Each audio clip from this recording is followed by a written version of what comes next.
And has built up one of the more impressive collections of Harley Davidson motorcycles that you'll ever see. And KPIX 5's John Ramos tells us he got the whole thing rolling appropriately enough by thumbing his nose at authority.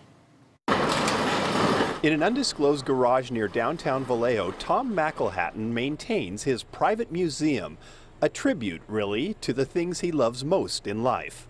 My wife, my dog, my motorcycles, in that order. Harley Davidson motorcycles, to be specific. His collection of 35 bikes, give or take, were collected during the 17 years he owned the Harley dealership in town. He, like most enthusiasts, was drawn to the brand for its rebellious image. The whole attitude thing that goes on with it. Yeah, they're loud pipes. So? And it was that attitude that actually made his career. In the early 80s, working as a government scientist, Tom watched as his roommate, Danny Yoakum, began stenciling the famous Harley Davidson bar and shield on T-shirts and other merchandise. And he was out there running around in his car selling Harley Davidson stuff. And I kept watching this go on. And he said, no, Tom, this is a hot deal, dude. It turns out they had discovered a massive loophole. They had never trademarked their logo, hadn't copyrighted it, hadn't protected it in any fashion at all. So we weren't doing anything illegal. But it was like, hold it, stop, man, stop.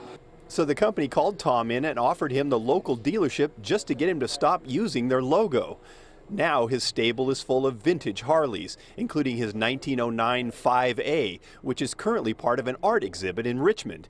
It is so rare that Tom believes it may be the only one left on Earth. It's one of one as far as I know. I mean, nobody's ever come to me and said, no, I got one of those too, Tom. These days, at age 74, Tom still rides daily, and his collection is a reminder of when his career path took an unexpected turn and sent him on a road to happiness. But you know, that whole thing about if you can do something you really love. Harley Davidson has been the great love of his life, if you don't count his wife and dog, that is. In Vallejo, John Ramos, KPIX 5.